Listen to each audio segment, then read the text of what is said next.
Complex Shamsha Port Trust, I take the pleasure of welcoming everybody for Ministry of State, Ministry of Ports, Shipping and Waterways on his maiden visit to Haldia and Purusha constituency.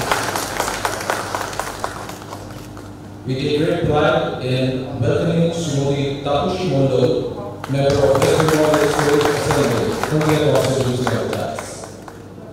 We also welcome the Haldia Complex.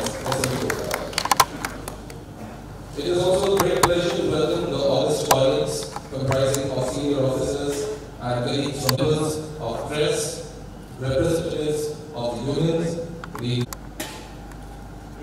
At the outset, we are going to welcome respected Minister Sir with flower bouquet and traditional. Ladies and gentlemen, please put your hands together.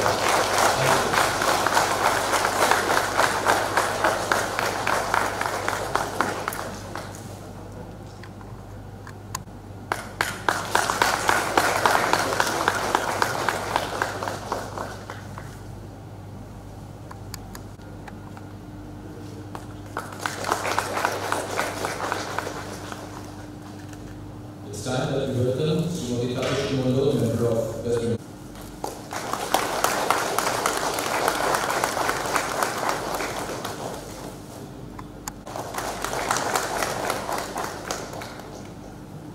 We also want to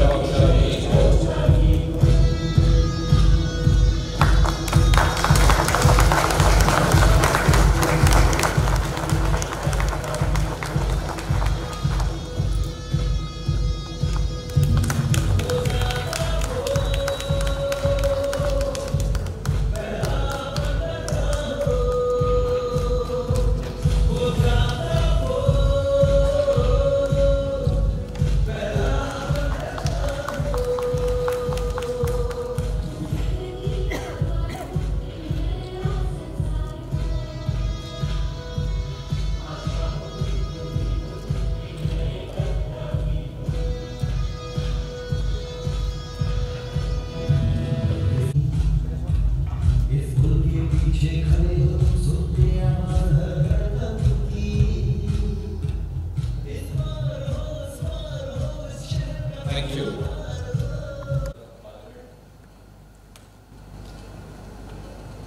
माननीय madam Tapasi मंडल,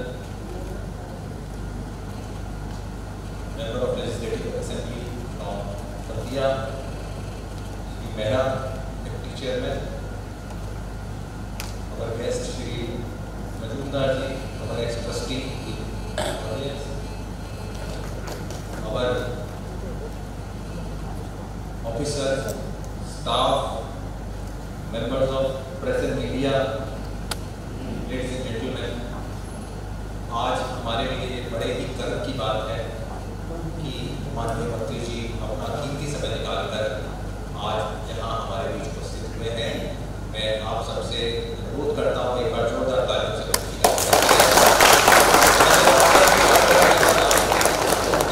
और आज आप यहाँ आए, आपने हमें dog visit किया sir और आज आप हमारे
आज आप जो प्रोजेक्ट लॉन्च करने जा रहे हैं उसमें स्टोरेज एरिया बढ़ाने का प्रावधान है।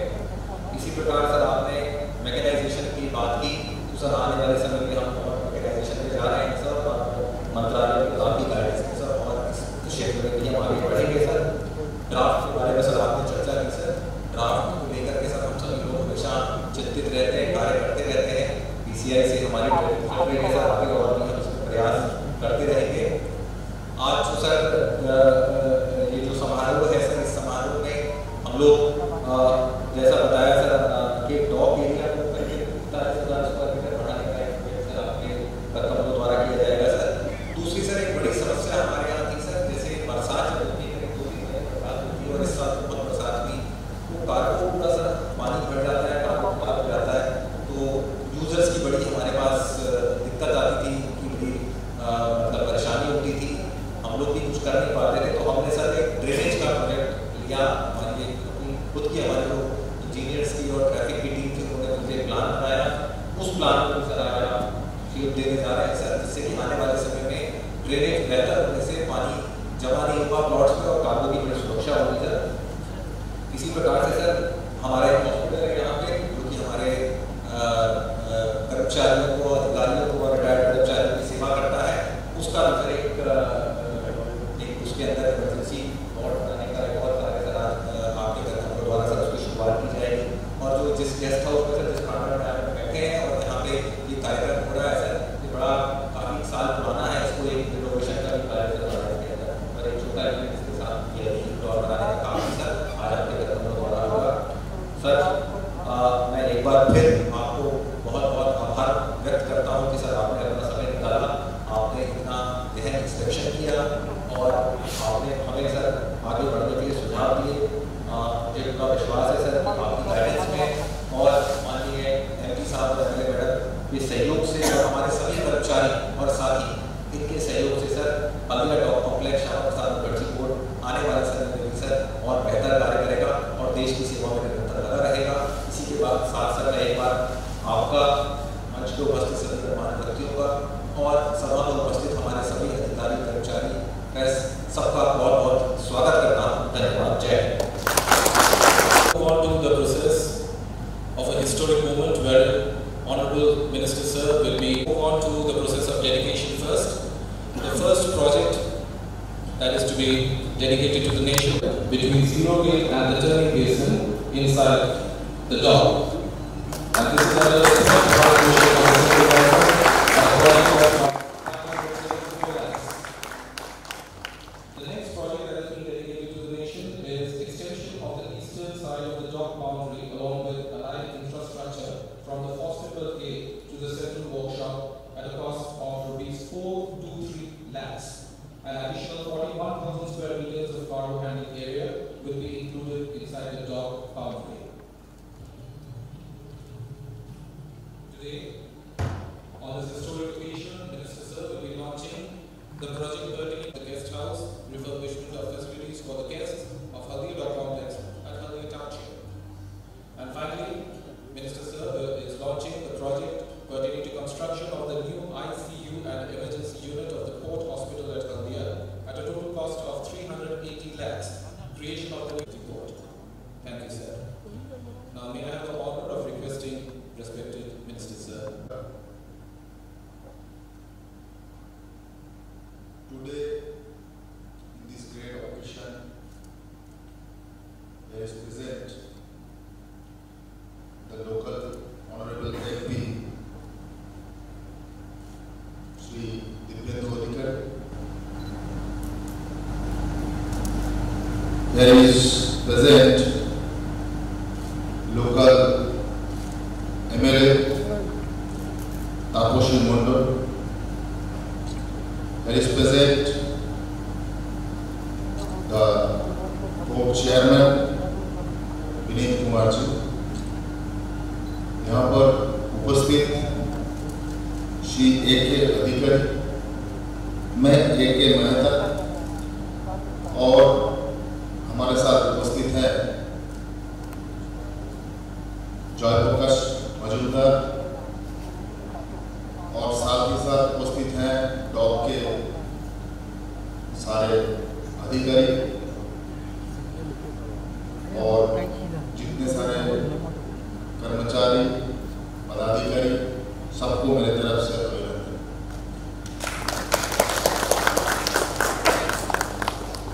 आज आजादी के अमृत महोत्सव पर माननीय प्रधानमंत्री जी का जो उद्देश्य है वो है पूरे भारतवर्ष का हर एक पोर्ट को अपना खुद का आइडेंटिटी बनाना। इसका मतलब ये है कि सेल्फ जो पावर खुद का डेवलप जनरेट करना, उसका ही पहचान आज हल्दिया डाक में हो रहा है।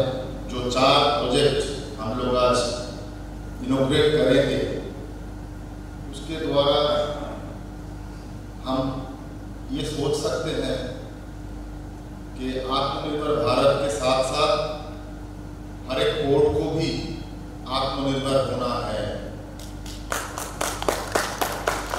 आज यहाँ पर आके बहुत अच्छा लगा। इसका कारण ये है कि हल्दिया पोर्ट एक आत्मनिर्भर बना है। आगे जाके हमारे चेयरमैन जो हमको बताया कि आगे जाके इसका बहुत सारे डेवलपमेंट होने वाला है।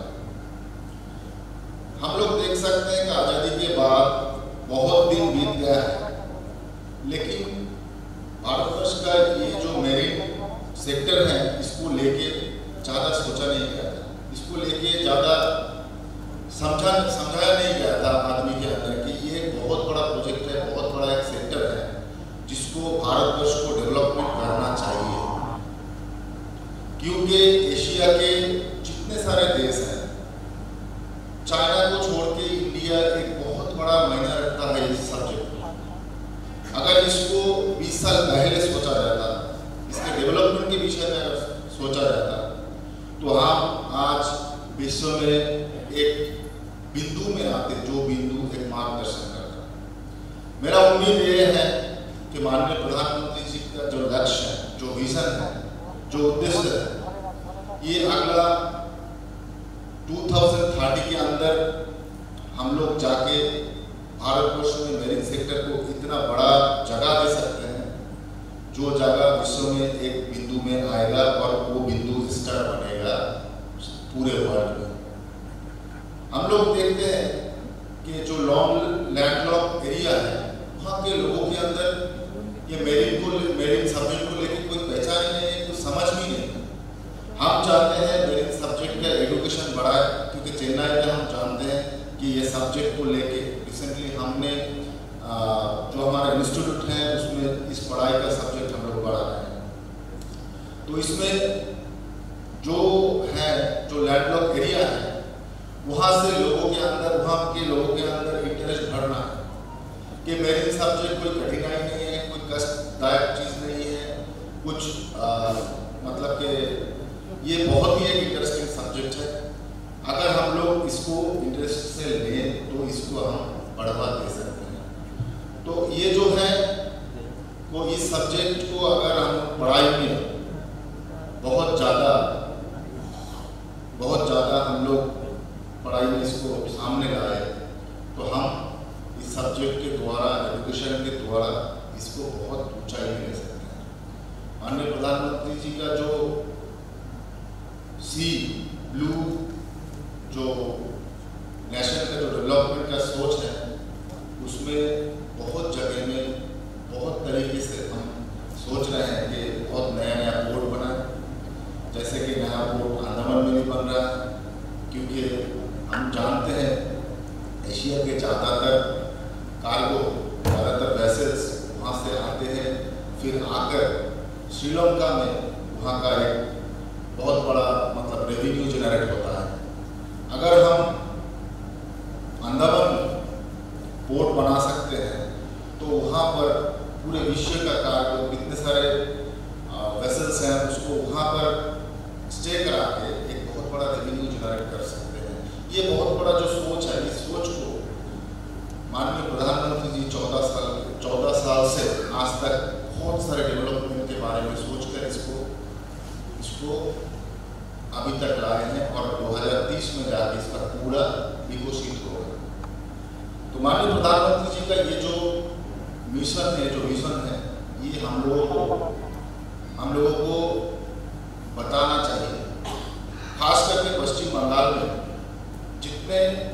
जितने डेवलपमेंट हुआ है पोर्ट का, उसका सही प्रचार नहीं हो रहा है। सही प्रचार नहीं हो रहा है क्योंकि हम लोग प्रचार नहीं कर पा रहे हैं।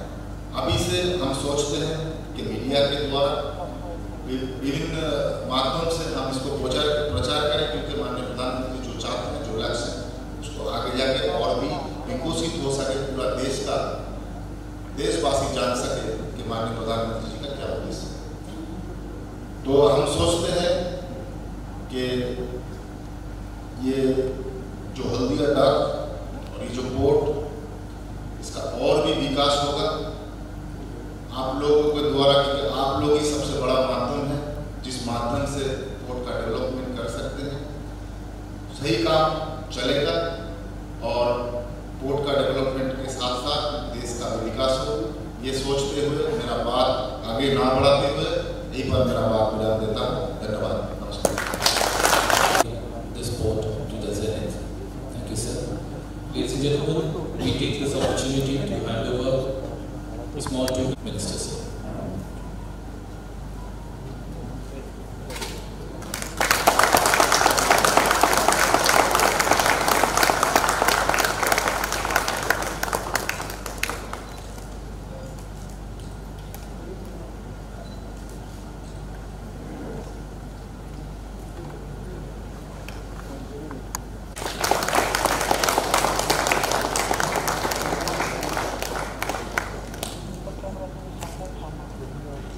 May I request once again with the Respected our Union Minister of State for Port Shipping and Waterways, respected our MP of Tonglok, Mr. Dibyendu Adhikari ji, respected our MLA, Madam Taposi Mandal ji. It is a matter of esteemed privilege and great honor to deliver the vote of thanks on the memorable occasion. First and foremost, my sincere gratitude to our Honorable Union Minister of State, Sri Shantanu Thakur ji, Minister of Port, Shipping and Waterways, Government of India, under whose dynamic leadership and guidance, Ramprasad Mukherjee Port will take energetic strides forward amidst the challenges and is confident to overcome them for achieving greater heights in future while remaining committed towards continual improvement and overall development. Respected sir, I express my sincere gratitude and thanks to you. I also thank our Honorable MP, Dibyendu Adhikari, for his kind presence in this August gathering. I also thank Madam Taposi Mandal ji, local MLA, for his August presence in this memorable occasion. I would also take this opportunity to express my हर्ष का दिन है हम सबके लिए कि माननीय Shantanu Thakur ji, minister of state for port shipping and waterways, आज Haldia dock complex visit किए हैं। विजिट हो गया है, पूरे डॉक को आज साहब ने थॉरो इंस्पेक्शन किया है, काफ़ी गाइडेंस भी दिया है जैसा मैंने बताया।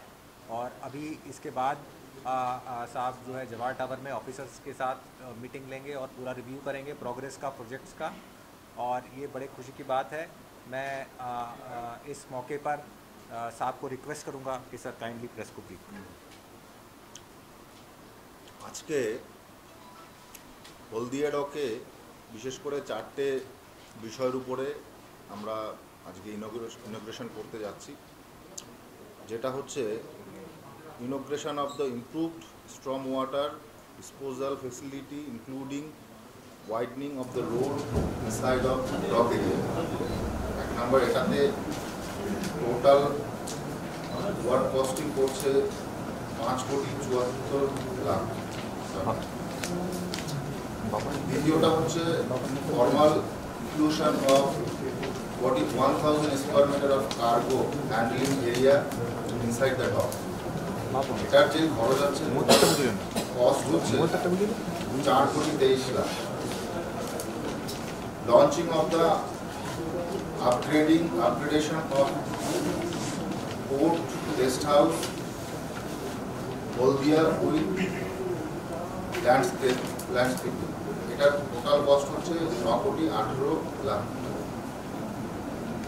আর একটা বিষয় হচ্ছে launching of construction of new ICU of emergency unit of port hospital Haldia. এটার টোটাল কস্ট পড়ছে 3,80,00,000 টাকা। তো আজকে এটা মূলত আজকে উদ্বোধন হবে এটা।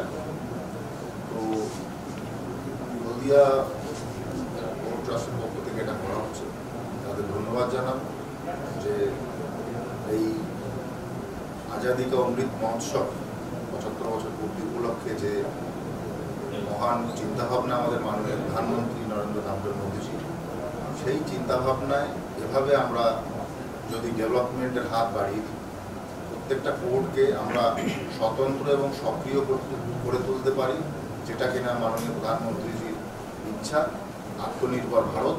আমরাও চাই ভারতবর্ষের প্রত্যেকটা পোর্ট, ডক, পোর্ট সহ ডক, এগুলো সব আত্মনির্ভর হয়ে উঠুক, যাতে সারা পৃথিবীর বুকে ভারতবর্ষের যে এই মেরিটাইম ইতিহাস, সেই ইতিহাসকে আমরা পুনরায় জাগরিত করতে পারি এবং সারা পৃথিবীর বুকে আমরা দেখাতে পারি যে ভারতবর্ষই সবচেয়ে পৌরাণিক এবং এই হিস্ট্রি ধরেছিল, যেটা কিনা পরবর্তীতে বিভিন্ন দেশ এটাকে অ্যাডপ্ট করেছে। অ্যাডপ্ট করার পরে তারাই এই ডেভেলপমেন্টের বিষয় চিন্তা করেছে, কিন্তু ভারতবর্ষ যে সবচেয়ে পুরনো, এই চিন্তাভাবনার দিক অনেক এগিয়ে, সেটা আমরা আত্মনির্ভর ভারত এবং সেই আত্মনির্ভর পোর্টের মাধ্যমে আমরা তুলে ধরি। স্যার, হলদিয়াতে পোর্টের জায়গা আছে দীর্ঘদিন ধরে, যেখানে ফার্টিলাইজার কোম্পানি ছিল, প্রায় 2000-এর কাছাকাছি কোয়ার্টার ছিল, যেখানে বড় টাউনশিপ। দীর্ঘদিন 2-3টে সরকার তো গিয়েছে, তো ওই জায়গাটার কোনো এখন পর্যন্ত কোনো ইয়ে হয়নি, মানে বলা যায় যে জঙ্গল হয়েই পড়ে আছে জায়গাটা। এই নিয়ে কোনো কি মিনিস্ট্রিতে কোনো আলোচনা হয়েছে?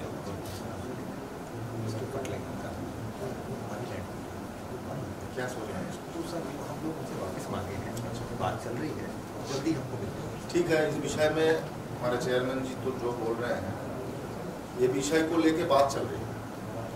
मेरे ख्याल से ये तुरंत ही सॉल्व आउट हो जाएगा। इसका थोड़ा सा इसको डिस्कशन बाकी है, देखते हैं। पिछले सरकार देखिए, पिछले 65 सालों में सरकार कभी ऐसा नहीं सोचा था कि ये शिपिंग इंडस्ट्री को, ये मंत्रालय को अलग करके सोचा जाए, अलग करके इसका डेवलपमेंट हो, इसका सोचा नहीं जाएगा। लेकिन माननीय प्रधानमंत्री जी ऐसे सोचे हैं, इंडिविजुअल मिनिस्ट्री को लाके इसका कितना सारे डेवलपमेंट हो सके, ऐसा सोच रहा है। और आपका जो ये क्वेश्चन है, ये क्वेश्चन का भी सॉल्व आउट हो जाएगा मेरे ख्याल से पूरा। চিফ মিনিস্টার মমতা ব্যানার্জি বলেছেন নয়াচরে ডেভেলপমেন্টের জন্য পৌরসভার আন্ডারে নেওয়া হবে নয়াচরকে। ওখানে কোনো একটা ডেভেলপমেন্ট ইস্যুর জন্য উনি আগ্রহী প্রকাশ করেছেন এবং বলেছেন, তো এতে করে হলদিয়া বন্দরের কোনো সমস্যার সম্ভাবনা কি হতে পারে? নয়াচর एक आइलैंड है आइलैंड सामने नहीं, नयाचर में क्या कर रहे हैं?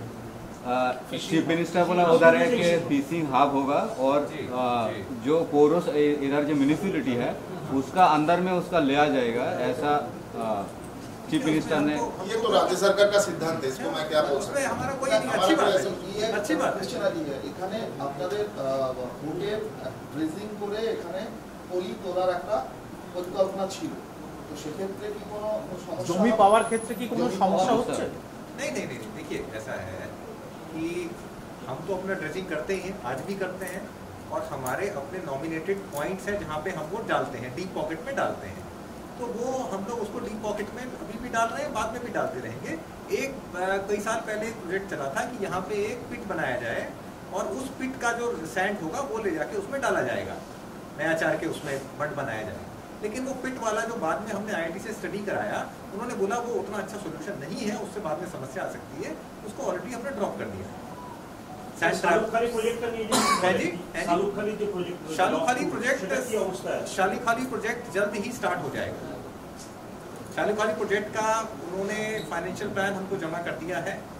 कल हमारी बोर्ड मीटिंग है, जल्दी हम उस पर फैसला करेंगे। और जैसा मंत्री जी के साथ अभी बात हुआ, हमने ऑलरेडी बोला है कि इसको जल्दी जल्दी एक्सपीडिएट किया जाए, तो हमारी उम्मीद है कि आने वाले 2-3 महीने में उसको जल्दी चालू करें। স্যার, হলদিয়া বন্দরে একটা সমস্যা হচ্ছে যে ক্যাপিটাল ড্রেজিং, যেটা বারে বারে শোনা যায় ক্যাপিটাল ড্রেজিং করার ব্যাপারে, কারণ হলদিয়া বন্দরের নাব্যতা ক্রমশ কমছে। সেক্ষেত্রে মন্ত্রণালয় বা সরকার কি সিদ্ধান্ত নিচ্ছে বা কি পদক্ষেপ নিচ্ছে? এটার বিষয় হচ্ছে যে এটা এমন এক জায়গাতে রয়েছে, মানে একদম এন্ড অফ দ্য পজিশন, তো এটাতে হবে বারবারই এটাতে পলি জমে এটা ভরাট হবে, এটাকে করতে হবে। এটা একবারে করলেও সে আলটিমেট পলি জমবে, আবার সেটাকে করতে হবে। তো সরকার তো করছেই এটাকে আলটিমেটলি। ওটা অ্যাকচুয়ালি এখানের যে ডেপথ আছে, এখানের ডেপথের থেকে নদীর ডেপথ আরও কম। তো আলটিমেটলি নদীর ডেপথ যদি আরও কম হয়ে থাকে, এখানের ডেপথ যদি বেশি হয়, তাহলে ওটা মিনিংলেস না, ওই একই লেভেলেই রাখতে হবে। আমি একটু আগে শুনলাম চেয়ারম্যানের কাছ থেকে বিষয়বস্তু পুরোটা, তো ওটা যেভাবে চলছে আমার মতে সেভাবে চলাই বেটার। নদীর থেকে বেশি ডেপথ করে তো লাভ নেই এখানে, তাই না? তাজপুরে বন্দর করছে রাজ্য সরকার, কিন্তু হলদিয়া বন্দর তো নাব্যতার সমস্যা হচ্ছে, ওখানে গভীর সমুদ্র বন্দর। দেখুন ওই জায়গাটা সবচেয়ে পারফেক্ট জায়গা ছিল। কেন্দ্র সরকার বারবার রাজ্য সরকারকে প্রপোজাল দিয়েছে, অনেকবার অনুরোধ করেছে যে ওটা সেন্ট্রাল গভর্নমেন্টের আন্ডারে একটা কেন্দ্রীয় একটা পোর্ট তৈরি হবে। রাজ্য সরকার সেটাকে ভ্রুক্ষেপ করছে, সেটাকে পাত্তা দিচ্ছে না। এখন এটা ডিপেন্ড করছে মাননীয় মুখ্যমন্ত্রীজির উপরে যে উনি কীভাবে এটাকে করবেন। আমার মনে হয় ওখানে পোর্ট হোক বা না হোক, হলে এখানে কোনো সমস্যা হবে না, ওটা উন্নত হবে। এটা না, আপনারা কি রাজ্য সরকারকে বলবেন? বহুবার বলেছি, বলবো না, বহুবার আমাদের পক্ষ থেকে বলা হয়েছে যে ওটা কেন্দ্র সরকারের আওতায় পোর্ট তৈরি হোক, কিন্তু সেভাবে আমরা রেসপন্স পাচ্ছি না। আর একটা জিনিস হচ্ছে, এখানে আইডব্লিউ এর একটা জেটি 1 বছর ধরে প্রায় পড়ে গেছে, ওখানে কাজ প্রায় শেষ হয়ে গেছে, 500 কোটি টাকা খরচ হয়েছে। এই জেটিটাতে এখনো কার্গো মুভমেন্ট শুরু হয়, এটা নিয়ে ভালো বলতে পারবেন চেয়ারম্যান। सर, ये ऑलरेडी IWI का काम ऑलमोस्ट खत्म होने पे है। आने वाले उसके लिए एक ऑपरेटर का टेंडर उन्होंने निकाला हुआ है। ऑपरेटर का टेंडर जैसे ही फाइनल हो जाएगा, आने वाले लगता है, उम्मीद है कि इस साल के मतलब अप्रैल तक ऑपरेटर का टेंडर फाइनल हो जाएगा और वहाँ पे ऑपरेटर आ जाएगा तो काम शुरू हो जाएगा। Thank you very much. Sir, একটা হচ্ছে হলদিয়া বন্দরের অনেক জায়গা রয়েছে যেটা ক্রমশ এনক্লোজ হয়ে যাচ্ছে, সেখানে কেউ বসতি করে ফেলছে, ক্রমশ এনক্লোজ হয়ে যাচ্ছে। সেইটা রক্ষার ব্যাপারে কি বন্দর কর্তৃপক্ষ কোনো সিদ্ধান্ত নিচ্ছে? হ্যাঁ, অবশ্যই চিন্তা হচ্ছে, কারণ এটা আগে হয়েছে 14 সালের পর থেকে এটা খুবই কম দেখা যাচ্ছে, বরঞ্চ সরকার থেকে আরো চিন্তা ভাবনা করা হচ্ছে যে ওয়াইড স্প্রেড রেখে ডেভেলপমেন্ট করা যায় পোর্টে, সেটা নিয়ে চিন্তা ভাবনা। একটা পরিকল্পনা ছিল যে প্রধানমন্ত্রী আবাস যোজনাতে ওখানে বন্দরের প্রায় 65 একর জমি চিহ্নিত করা আছে, সেখানে যারা উদ্বাস্তু এবং এখানকার তাদেরকে ওখানে শিফট করে দিয়ে জায়গাগুলো খালি করা হবে, কারণ অত্যন্ত ভ্যালুয়েবল জায়গা। সেটা কতখানি? এটা যদি পোর্ট থেকে নিউ ল্যান্ড পলিসি তৈরি করা হয়, তো পোর্টের সমস্যা কোথায়? কারোর কোনো সমস্যা নেই। পোর্টের যদি জায়গা নিয়ে কোনো সমস্যা না থাকে, নিউ ল্যান্ড পলিসিতে যদি সেটা করা হয় তো better. New land policy already consideration में है, मंत्रालय नई लैंड पॉलिसी बना रहा है, जिसमें कि जो आप कह रहे हैं कि उसको प्रधानमंत्री आवास योजना के साथ लिंक करके कर सकते हैं, वो लैंड पॉलिसी ऑलरेडी कंसिडरेशन में है। Sir, thank you very much. एक लास्ट क्वेश्चन, বন্দর বেসরকারীকরণ হতে পারে, কর্মীদের একাংশের মধ্যে একটা আতঙ্ক আছে, এ ব্যাপারে কি বলতেন? আপাতত এই নিয়ে কোনো চিন্তা ভাবনা সরকারের নেই। আমরা এটাতে কি করে বিশ্বাস করবো যে ওটা অরিজিনাল কিনা? ওখানে একমাত্র শান্তনু ঠাকুরেরই জনভিত্তি রয়েছে, সেটা বলছে। এটা তো সবাই জানে, এটা তো সবাই জানে কি রয়েছে না রয়েছে, এটা আমার নতুন করে বলার কিছু নেই। তবে ওটা কি বাস্তব নাকি ওটা কি আমি বলতে পারছি না। বিজেপি 3টে আসন পাবে, এটা কি? না, এটা তো পরের কথা, ওটাই ভিত্তিহীন। তো আপনি কি ফলাফল? না, ওটাই তো ভিত্তিহীন, এটা তো বলার কিছু না। বিজেপি ভালো রেজাল্ট